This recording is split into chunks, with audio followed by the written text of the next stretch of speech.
Anak pikir di sini insya Allah. Ya udah. Bismillahirrahmanirrahim. Assalamualaikum warahmatullahi wabarakatuh. Waalaikumsalam. Hari ini masih kita lanjutkan berkaitan dengan ayat-ayat yang berbicara tentang neraka. Di dalam surat An-Naba dikemukakan, A'udzu billahi minasyaitonir rajim. Inna jahannama kanat mirsada. Inna jahannama kanat mirsada.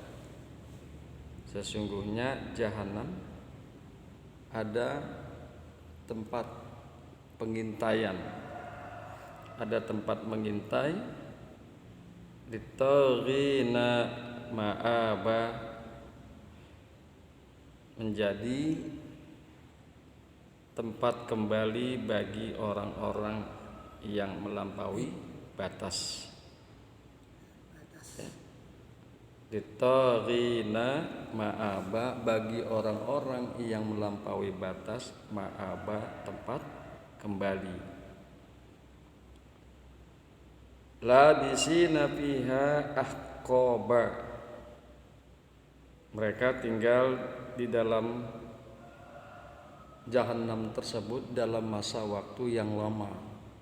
Kemarin sudah dijelaskan berabad-abad, dari satu kurun waktu ke kurun waktu yang lain seterusnya mereka tinggal di neraka. Khalidina fiha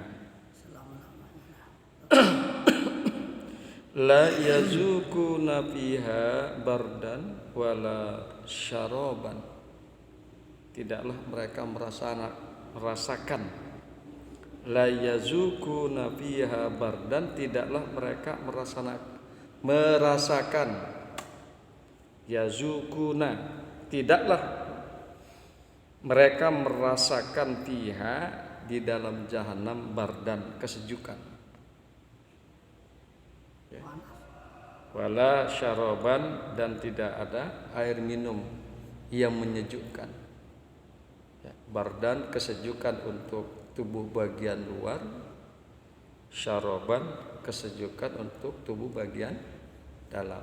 Enggak ada kesejukan bagi penghuni neraka, baik untuk di luar tubuh mereka maupun di dalam tubuh. Enggak ada udara yang sejuk, enggak ada minuman yang menyejukkan. Illa hamiman illa hamiman wa ghassaqa, kecuali air yang mendidih. Air yang mendidih yang memutuskan usus-usus mereka, yang menghanguskan wajah mereka. Wa ghassaqa, dan air nanah yang kental. Kemarin sudah dijelaskan, air nanah tersebut berisi campuran air nanah, darah, dan keringat daripada penghuni neraka. Kental yang berbau busuk. Tapi karena memang nggak ada minuman yang lain, terpaksa mereka meminum air-air yang model begitu. Jazaan wifaqa, sebagai ganjaran yang setimpal. Ganjaran yang setimpal bagi penghuni neraka atas apa yang mereka telah lakukan ketika mereka tinggal di dunia. Jazaan wifaqa, ganjaran yang setimpal atas dosa-dosa mereka, atas kekafiran mereka, atas kemusyrikan mereka, atas perbuatan maksiat dan keharaman yang mereka lakukan. Innahum kanu la yarjuna hisaba, sesungguhnya mereka la yarjuna hisaba, mereka tidak berharap hisab. Mereka tidak berharap hari hisab, perhitungan. perhitungan amal yang nanti akan memberikan efek balasan. Apakah dia masuk neraka ataukah dia masuk surga. Innahum kanu la yarjuna hisaba, sesungguhnya mereka tidak berharap kepada hisab atau perhitungan. Maknanya adalah bahwa mereka tidak peduli, bahwa mereka akan dihisab. Bahkan mereka mengingkari hisab. Mereka mengingkari hisab, mereka mengingkari kebangkitan, mereka mengingkari hari pembalasan. Dan mereka mengatakan bahwa mahiya illa hayatunad dunya, kehidupan ini tidak lain hanyalah kehidupan di dunia saja. Ya. Mereka orang-orang yang tidak percaya akhirat, mereka yang tidak percaya hisab, mereka yang tidak percaya hari pembalasan, mereka bicara begitu. Nggak ada kehidupan lain kecuali kehidupan dunia. Berdasarkan itulah maka banyak di antara mereka yang berlaku kufur, bertindak sewenang-wenang, bertindak zalim. Karena apa? Dalam keyakinan mereka tidak ada hisab, tidak ada hari pembalasan. Mereka mengatakan hisab adalah dusta, kebohongan. Hisab adalah kebohongan, sihir, gila dan celaan lainnya. Maka mereka tidak takut melakukan dosa. Ya. Mereka tidak takut melakukan dosa, berbuat keharaman, melakukan kemaksiatan. Kemudian di dalam An-Naba ayat yang ke-28 dikemukakan wa kadzdzabu bi ayatina kidzaba, dan mereka mendustakan. Mereka mendustakan dengan ayat-ayat kami, kidzaba, dengan pendustaan yang sungguh-sungguh. Sungguh-sungguh mereka mendustakan ayat-ayat kami. Dan mereka mendustakan ayat-ayat kami dengan sesungguh-sungguhnya. Mereka benar-benar mendustakan ayat-ayat kami tentang tauhid, tentang keesaan Allah. Didustakan. Timbullah di antara mereka kemusyrikan. Kalau tauhid itu kan lawannya kemusyrikan. Mereka menyembah berhala, mereka menyekutukan Allah. Kemudian mereka juga mendustakan tentang kenabian. Para nabi, para rasul sebelum Kanjeng Nabi Muhammad didustakan, diingkari. Bahkan pada zamannya Kanjeng Nabi pun begitu, didustakan dan diingkari, bahkan oleh kaumnya sendiri, bahkan ada dari pihak keluarganya sendiri, seperti Abu Lahab. Mengingkari para nabi dan para rasul. Sampai sekarang pun begitu. Masih banyak umat manusia yang mengingkari dan mendustakan Kanjeng Nabi Muhammad sallallahu alaihi wasallam. Mereka enggak percaya. Makanya perlu kita menjaga keimanan kita.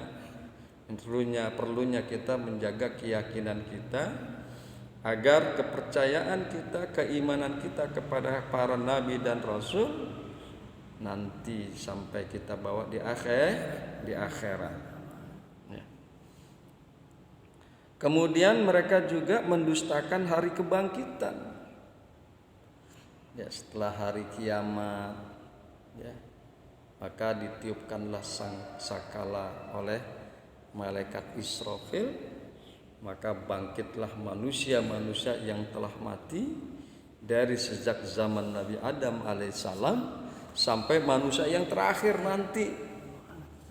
Ya, manusia yang terakhir pada hari kiamat semua dibangkitkan oleh Allah Subhanahu wa taala, kemudian dihadapkan pada hari Yaumul Hisab.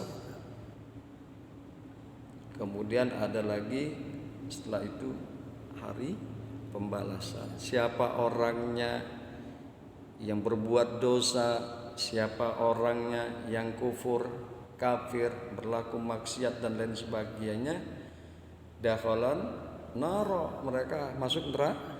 Yadkhulun nar, mereka akan masuk ke dalam neraka karena perbuatan mereka. Setelah dihisab maka akan ada hari pembalasan. Barang siapa yang beriman, barang siapa yang beramal saleh, yadkhulunal jannah, mereka akan masuk ke dalam surga. Innal ladzina amanu wa amilus solihati ulaika hum khairul bariyah jazaohum inda rabbihim jannatu adn. Ini janji Allah. Kalimat taukid, kepastian, innal ladzina amanu, sungguh kata Allah, sungguh. Kalau Allah udah berjanji maka Allah tidak akan mengingkari janjinya. Innal ladzina amanu wa amilus solihati ulaika hum khairul bariyah jazaohum inda rabbihim jannatu adn tajri min tahtihal anhar. Bukan satu ayat yang berbicara masalah surga, banyak sekali ayat-ayat yang berbicara masalah surga. Wa basyiril ladzina amanu wa amilus solihati anna lahum jannatin tajri min tahtihal anhar. Hei Muhammad, hei Rasul, sampaikanlah kabar gembira kepada mereka orang-orang yang beriman, kepada mereka orang-orang yang beramal saleh, anna lahum jannatin tajri min tahtihal anhar. Bahwasanya bagi mereka, bagi orang-orang yang beriman, bagi orang-orang yang beramal saleh, bagi mereka surga yang mengalir di bawahnya sungai-sungai. Jadi wa kazzabu bi ayatina kizzaba Al-Naba ayat yang ke-28, dan mereka mendustakan ayat-ayat kami dengan sungguh-sungguh, dengan sesungguh-sungguhnya mereka dustakan tentang tauhid, tentang kenabian dan tentang hari kebangkitan. Mereka mengatakan bahwa Al-Quran adalah cerita usang yang penuh kebohongan. Kata mereka, memang di antara isi daripada Quran itu cerita-cerita zaman dahulu, cerita para nabi zaman dahulu, bagaimana Allah ceritakan tentang Adam alaihissalam, kejadiannya. Wa iz qala lil malaikah wa iz qala rabbuka lil malaikah inni ja'ilun fil ardi khalifah. Dan ingatlah ketika Tuhanmu, hai Muhammad, berbicara kepada malaikat, inni ja'ilun fil ardi khalifah, sesungguhnya aku, kata Allah, akan menjadikan khalifah di atas dunia. Siapa itu?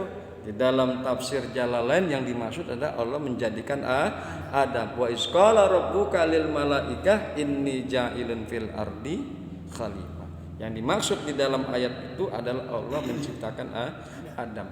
Banyak lagi nabi-nabi yang lain diceritakan, bagaimana Allah ceritakan Nabi Nuh alaihissalam, bagaimana Allah ceritakan Ibrahim alaihissalam dan lain sebagainya.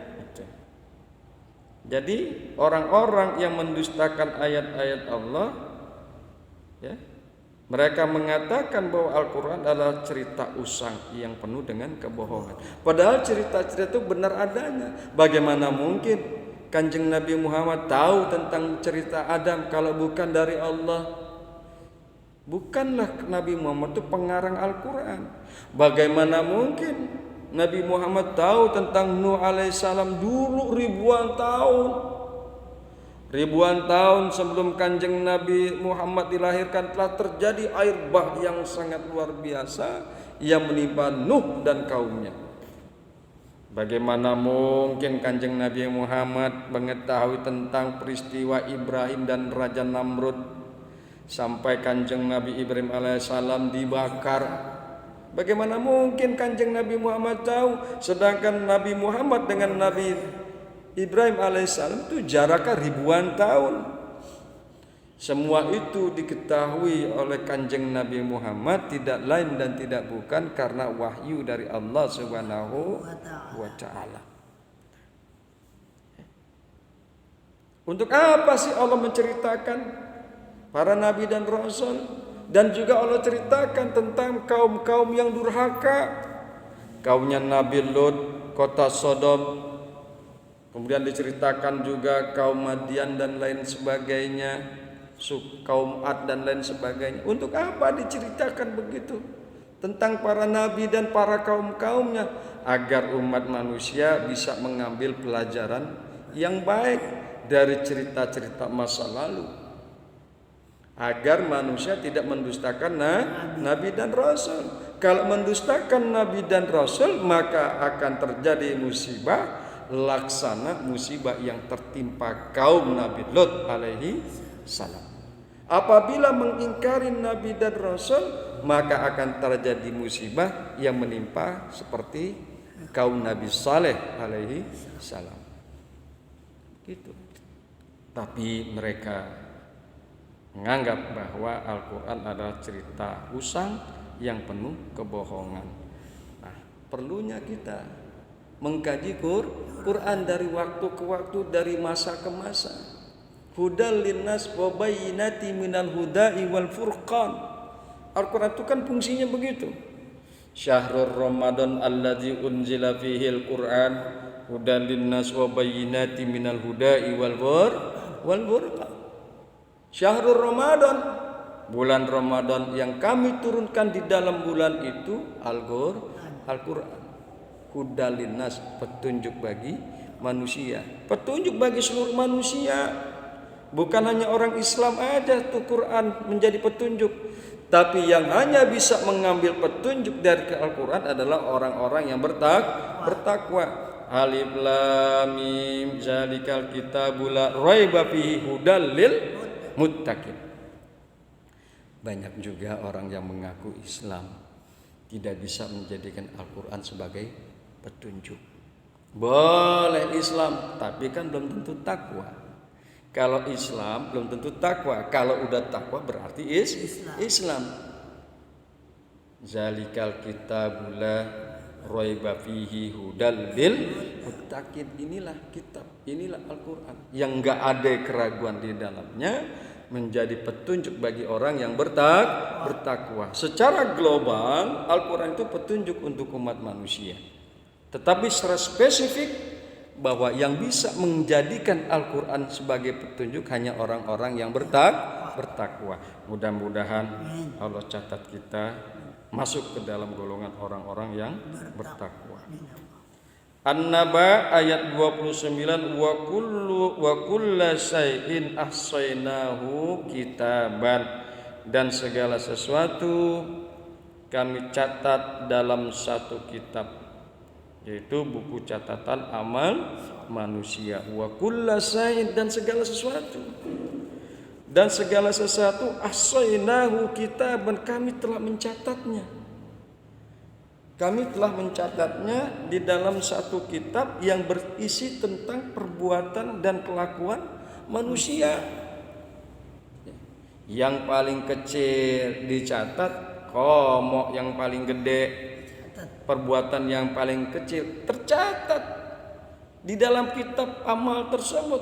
Apalagi perbuatan yang besar, pasti dicatat oleh Allah Subhanahu wa Ta'ala melalui para malaikat-malaikat pencatat amal. Allah tidak pernah salah dalam menentukan siapa yang berhak mendapat siksa, karena Allah mempunyai catatan amal setiap amal orang atau setiap manusia. Dicatat dari waktu ke waktu. Dicatat dari waktu ke waktu, dari sejak kita bangun tidur sampai kita tidur lagi, dicatat oleh Allah, dicatat oleh para malaikat, disimpan dalam satu buku catatan amal manusia. Pagi-pagi yekong ya, Pagi-pagi kita tiap pagi taklim. Dicatat oleh Allah. Dicatat melalui malaikat pencatat amal. Dicatat semua. Nah, buku catatan itu nanti akan dibuka oleh Allah, dibuka untuk diperlihatkan oleh manusia yang bersangkutan apa yang mereka lakukan di atas dunia. Allah tidak pernah salah dalam menentukan siapa yang berhak mendapat siksaan, karena Allah mempunyai catatan amal setiap amal orang atau setiap manusia. Itu jadi bukti otentik. Catatan buku catatan itu akan menjadi bukti otentik, kesaksian yang otentik terhadap apa yang Allah akan putuskan. Nggak ada cerita protes. Manusia nggak bisa protes. Orang dilihatkan kok jam sekian, hari anu, tanggal anu, tahun anu, kamu melakukan perbuatan kayak begini, perbuatan dosa yang sangat luar biasa, dicatat dan diperlihatkan di hadapan mereka, sehingga manusia akan terbelalak matanya melihat buku amal perbuatan mereka dari sejak lahir sampai mereka tutup usia. Semua tercatat dengan detail, semua tercatat dengan rapi. Atas dasar itulah maka Allah tidak salah memberikan ganjaran kepada tiap-tiap manusia. Yang amal dosanya gede, perbuatannya buruk, kafir, melakukan perbuatan dosa, maksiat dan keharaman, yadkhulunan nar, mereka pasti akan masuk ke dalam neraka. Barang siapa yang beriman, yang berbuat amal saleh, yadkhulunal jannah, insyaallah Allah masukkan mereka ke dalam surganya Allah Subhanahu wa taala. Kita selalu berdoa sepanjang waktu, Allahumma sabbit qulubana ya Allah. Allahumma sabbit qulubana ya Allah, kuatkanlah hati kami ala dinil Islam, di atas agama Islam. Kita mohon iman kita biar kuat, takwa kita biar mantap, amal soleh kita terus meningkat. Insya Allah Allah akan masukkan kita ke dalam golongan orang-orang yang Allah ridhoi, dan Allah masukkan kita ke dalam surganya Allah Subhanahu wa taala. Insyaallah besok kita lanjut lagi ya Kong ya. Insyaallah memang ini kan hari Jumat. Tugas masjid Kongjit kudu bersih-bersih. Hati harus ikhlas ngurusin masjid, hati harus ikhlas. Kalau masalah upah mah enggak seberapa. Kong ya, upah makan sampai sebulan. Tapi dengan keikhlasan hati ngurusin masjid, bersih-bersih masjid, insya Allah Allah catat sebagai amal saleh, dan nanti akan diperlihatkan nih Kong Njit hari ini ngepel, nih Kong Njit hari ini nyapu, nih Kong Njit hari ini begini. Subhanakallahumma wa bihamdika asyhadu an la ilaha illa anta astaghfiruka wa atubu ilaik. Assalamualaikum warahmatullahi wabarakatuh.